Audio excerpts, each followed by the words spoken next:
রানী রাসমণি ধারাবাহিকের হাত ধরে জনপ্রিয়তার শীর্ষে পৌঁছেছিলেন দিতিপ্রিয়া রায়।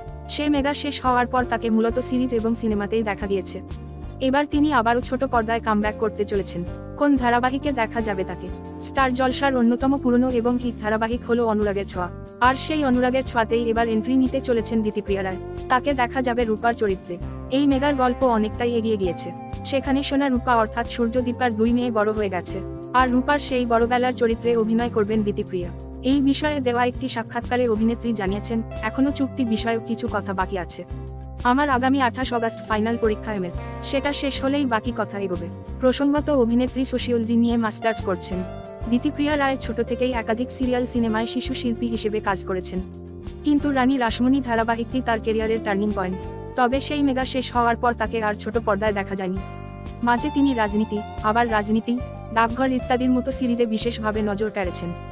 এবার আবার একটা সাময়িক বিরতি কাটিয়ে অনুরাগের ছোঁয়া ধারাবাহিকের হাত ধরে ছোট পর্দায় ফিরছেন। এছাড়া তার 2টো সিরিজের কথা হয়ে আছে। এমনকি শুভঙ্কর চট্টোপাধ্যায়ের পাটালিগঞ্জের পুতুল খেলা ছবিতেও দেখা মিলবে অভিনেত্রী।